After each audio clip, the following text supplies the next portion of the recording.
बोलिए श्यावर रामचंद्र भगवान की जय। महर्षि वाल्मीकि भगवान की जय। श्री हनुमान जी महाराज की जय। श्रीमद् वाल्मीकि रामायण के अयोध्या कांड के 30वें सर्ग में आज हम प्रवेश करेंगे और जिसमें वर्णन है सीता का वन में चलने के लिए अधिक आग्रह। सीता का वन में चलने के लिए अधिक आग्रह, विलाप और घबराहट देखकर श्री राम को अपने साथ ले चलने की स्वीकृति देना, पिता माता और गुरुजनों की सेवा का महत्व बताना तथा सीता को वन में चलने की तैयारी के लिए घर की वस्तुओं का दान करने की आज्ञा देना। श्री राम के समझाने पर मिथिलेश कुमारी जानकी वनवास की आज्ञा प्राप्त करने के लिए अपने पति से फिर इस प्रकार बोले। सीता अत्यंत डरी हुई थी। वे प्रेम और स्वाभिमान के कारण विशाल बच्चा स्थल वाले श्री रामचंद्र जी पर आक्षेप सा करती हुई कहने लगी। सीता अत्यंत डरी हुई थी। वे प्रेम और स्वाभिमान के कारण विशाल बच्चा स्थल वाले श्री रामचंद्र जी पर आक्षेप सा करती हुई इस प्रकार कहने लगी। हे श्री राम, किं त्वामन्यति वेदेह, किं त्वामन्यति वेदेह, पिता मे मिथिलाधिपः, रामुजामातरं प्राप्य स्त्रियं पुरुषविग्रहम्, रामुजामातरं प्राप्य स्त्रियं पुरुषविग्रहम्, अनृतं बत लोको वयं जानाति यदि वक्ष्यति, तेजो नास्ति परमो रामे तपतीव दिवाकरे, तेजो नास्ति परमो रामे तपतीव दिवाकरे। सीता जी कहने लगी, हे श्री राम, क्या मेरे पिता मिथिला नरेश विदेहराज जनक ने आपको जामाता के रूप में पाकर कभी यह भी समझा था कि आप केवल शरीर से ही पुरुष हैं, कार्यकलाप से तो स्त्री ही है? आप केवल शरीर से ही पुरुष हैं, कार्यकलाप से तो स्त्री ही है।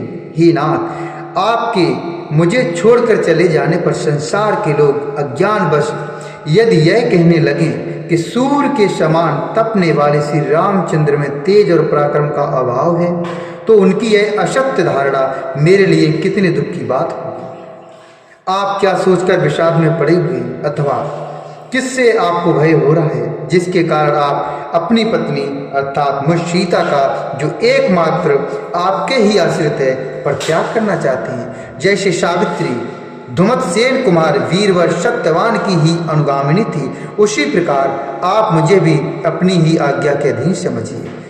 हे निष्पाप रघुनंदन, जैसी दूसरी कोई कुल कलंकिनी स्त्री पर पुरुष पर दृष्टि रखती है, वैसी मैं नहीं हूँ।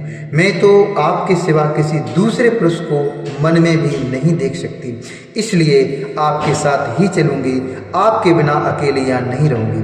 हे श्री राम, जिसका कुमार अवस्था में ही आपके साथ विवाह हुआ है और जो चिरकाल तक आपके साथ रह चुकी है, उसी मुझ अपनी सती साध्वी पत्नी को आप और औरत की कमाई खाने वाले नट की भांति दूसरों के हाथ में सौंपना चाहते हैं। हे निष्पाप रघुनंदन, आप मुझे जिसके अनुकूल चलने की शिक्षा दे रहे हैं और जिसके लिए आपका राज्याभिषेक रोक दिया गया है, उस भरत के सदा ही बसवर्ती और आज्ञा पालक बनकर आप ही रहिए, मैं नहीं रहूँगी। इसलिए आपका मुझे अपने साथ लिए बिना वन की ओर प्रस्थान करना उचित नहीं है। यदि तपस्या करनी हो, वन में रहना हो अथवा स्वर्ग में जाना हो, तो सभी जगह में आपके साथ रहना चाहती हूँ। इसलिए आपका मुझे अपने साथ लिए बिना वन की ओर प्रस्थान करना उचित नहीं है। यदि तपस्या करनी हो, वन में रहना हो अथवा स्वर्ग में जाना हो, तो सभी जगह में आपके साथ रहना चाहती हूँ। जैसे बगीचे में घूमने और पलंग पर सोने में कोई कष्ट नहीं होता, उसी प्रकार आपके पीछे पीछे वन के मार्ग पर चलने में मुझे कोई परिश्रम नहीं जान पड़ेगा। रास्ते में जो कुछ काट सरकंडे शीख और कांटेदार वृक्ष मिलेंगे उनका स्पर्श मुझे आपके साथ रहने से रुई और मृग चर्म के समान सुगत प्रतीत होगा। हे प्राण वल्लभ, प्रचंड आंधी से उड़कर मेरे शरीर पर जो धूल पड़ेगी उसे मैं उत्तम चंदन के समान समझूंगी। जब वन के भीतर रहूंगी तब आपके साथ घासों पर भी सो लूँगी। रंग बिरंगे कालीनों और मुलायम बिछौनों से युक्त पलंगों पर क्या उससे अधिक सुख हो सकता है। आप अपने हाथ से लाकर थोड़ा या बहुत फल, मूल या पत्ता जो कुछ दे देंगे वही मेरे लिए अमृत रस के समान होगा। ऋतु के अनुकूल जो भी फूल फल प्राप्त होंगे उन्हें खाकर रहूँगी और माता पिता अथवा महल को कभी याद नहीं करूँगी। वहाँ रहते समय मेरा कोई भी प्रतिकूल व्यवहार आप नहीं देख सकेंगे। मेरे लिए आपको कोई कष्ट नहीं उठाना पड़ेगा। मेरा निर्वाह आपके लिए दूभर नहीं होगा। आपके साथ जहाँ भी रहना पड़े वही मेरे लिए स्वर्ग है और आपके बिना जो कोई भी स्थान हो वह मेरे लिए नरक के समान है। आपके बिना जो कोई भी मेरे लिए स्थान है वो नरक के समान है। हे श्री राम, मेरे इस निश्चय को जानकर आप मेरे साथ अत्यंत प्रसन्नतापूर्वक वन को चलें। मुझे वनवास के कष्ट से कोई घबराहट नहीं। यदि इस दशा में भी आप अपने साथ मुझे वन में नहीं ले चलेंगे तो मैं आज ही विष पी लूँगी, परंतु शत्रुओं के अधीन होकर नहीं रहूँगी। हे नाथ, यदि आप मुझे त्याग कर वन को चले जाएंगे तो पीछे भी इस भारी दुख के कारण मेरा जीवित रहना संभव नहीं है। ऐसी दशा में इसी समय आपके जाते ही अपने प्राणों को मैं त्याग देना ही अच्छा समझूंगी। आपके विरह का यह शोक मैं 2 घड़ी भी नहीं सह सकूंगी। फिर मुझे दुखिया से यह 14 वर्षों का वियोग कैसे सहा जाएगा। इस प्रकार बहुत देर तक करुणाजनक विलाप करके शोक से संतप्त हुई सीता शीतल होकर अपने पति को जोर से पकड़कर उनका गाढ़ आलिंगन करके फूट फूट कर रोने लगी।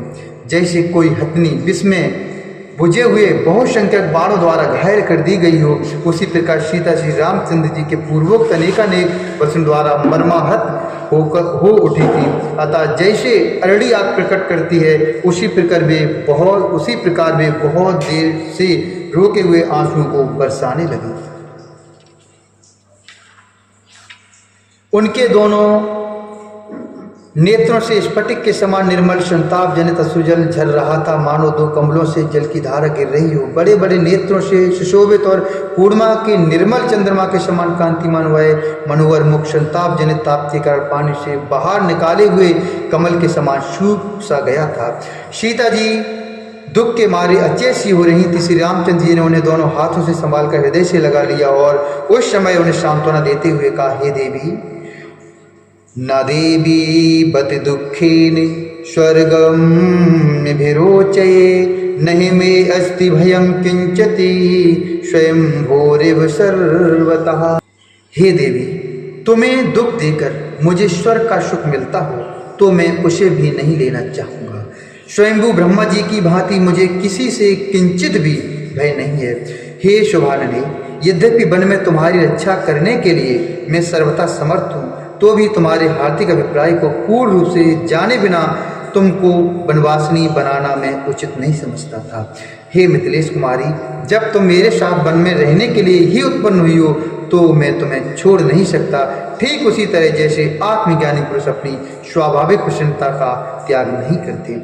हाथी के सूंड के समान जांघ वाली जनक किशोरी पूर्व काल के सब पुरुषों ने अपनी पत्नी के साथ रहकर जिस धर्म का आचरण किया था उसी का मैं भी तुम्हारे साथ रहकर अनुसरण करूंगा, तथा जैसे सुवर्चला अर्थात संज्ञा अपने पति सूर्य का अनुगमन करती हुई उसी प्रकार तुम मेरा भी अनुसरण करो। जैसे सुवर्चला संज्ञा अर्थात संज्ञा अपने पति सूर्य का अनुगमन करती है उसी प्रकार तुम भी मेरा अनुसरण करो। जनक नंदिनी, यह तो किसी प्रकार संभव ही नहीं है कि मैं वन को न जाऊं, क्योंकि पिताजी का वह सत्य युक्त वचन ही मुझे वन की ओर ले जा रहा है।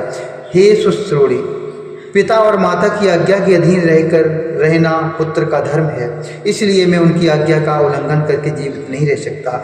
जो अपनी सेवा के अधीन है, उन प्रत्यक्ष देवता माता पिता एवं गुरु का उल्लंघन करके जो सेवा के अधीन नहीं है, वह अप्रत्यक्ष देवता देव की विभिन्न प्रकार से किस तरह आराधना की जा सकती है। उस अप्रत्यक्ष देवता देव की विभिन्न प्रकार से किस तरह आराधना की जा सकती है। सुंदर नेत्र प्रांत वाली है सीते, जिनकी आराधना करने पर धर्म अर्थ और काम तीनों प्राप्त होते हैं तथा तीनों लोगों की आराधना संपन्न हो जाती है। उन माता पिता और गुरु के समान दूसरा कोई पवित्र देवता इस भूतल पर नहीं है, इसलिए भूतल के निवासी इन तीनों देवताओं की आराधना करते हैं। हे सीते, पिता की सेवा करना कल्याण की प्राप्ति का जैसा प्रबल साधन माना गया है, वैसा न सत्य है, न दान है, न मान है और न पर्याप्त दक्षिणा वाले यज्ञ ही हैं। गुरुजनों की सेवा का अनुसरण करने से स्वर्ग, धन, धान्य, विद्या, पुत्र और सुख कुछ भी दुर्लभ नहीं है। माता पिता की सेवा में लगे रहने वाले महात्मा पुरुष देवलोक, गंधर्वलोक, ब्रह्मलोक, गोलोक तथा अन्य लोकों को भी प्राप्त कर लेते हैं। इसलिए सत्य और धर्म के मार्ग पर स्थित रहने वाले पूज्य पिताजी मुझे जैसी आज्ञा दे रहे हैं, मैं वैसा ही बर्ताव करना चाहता हूँ, क्योंकि वह सनातन धर्म है। हे सीते, मैं आपके साथ वन में निवास करूँगी। ऐसा कहकर तुमने मेरे साथ चलने का दृढ़ निश्चय कर लिया है, इसलिए तुम्हें दंडकारण्य में ले चलने के संबंध में जो मेरा पहला विचार था वह अब बदल गया है। मद भरे नेत्र वाली हे सुंदरी, अब मैं तुम्हें वन में चलने की आज्ञा देता हूँ। हे भीरू, तुम मेरी अनुगामिनी बनो और मेरे साथ रहकर धर्म का आचरण करो। हे प्राण वल्लभे सीते, तुमने मेरे साथ चलने का जो यह परम सुंदर निश्चय किया है, तुम्हारे और मेरे कुल के सर्वथा योग्य ही है। हे सुश्रोणी, अब तुम वनवास के योग्य दान आदि कर्म प्रारंभ करो। हे सीते, इस समय तुम्हारे इस प्रकार दृढ़ निश्चय कर लेने पर तुम्हारे बिना स्वर्ग भी मुझे अच्छा नहीं लगता है। ब्राह्मणों को रत्न स्वरूप उत्तम वस्तुएं दान करो और भोजन मांगने वाले भिक्षुकों को भोजन दो। शीघ्रता करो, विलंब नहीं होना चाहिए। तुम्हारे पास जितने बहुमूल्य आभूषण हों, जो अच्छे अच्छे वस्त्र हों, जो कोई भी रमणीय पदार्थ हों तथा मनोरंजन की जो सुंदर सामग्रियां हों और मेरे तुम्हारे उपयोग में आने वाली जो उत्तम शैयाएँ, सवारियाँ तथा अन्य वस्तुएं हैं, उनमें से ब्राह्मणों को दान करने के पश्चात जो बचे उन सबको अपने सेवकों को बांट दो। उन सबको अपने सेवकों में बांट दो। स्वामी ने वन में मेरा जाना स्वीकार कर लिया। मेरा वनगमन उनके मन के अनुकूल हो गया। यह जानकर देवी सीता बहुत प्रसन्न हुई और शीघ्रतापूर्वक सब वस्तुओं का दान करने में जुट गईं। तदंतर अपना मनोरथ पूर्ण हो जाने से अत्यंत हर्ष में भरी हुई यशस्विनी एवं मनुष्यनी सीता देवी स्वामी के आदेश पर विचार करके धर्मात्मा ब्राह्मण को धन और रत्नों का दान करने के लिए उद्यत हो गई। इत्यार्थ श्रीमद् रामायणे वाल्मीकि आदि काव्य अयोध्या कांड 3 सर्गा। इस प्रकार श्री वाल्मीकि महाराज काव्य अयोध्या कांड में 30वां सर्ग पूरा हुआ। बोले श्यावर रामचंद्र भगवान की जय, श्री हरिनारायण भगवान की जय।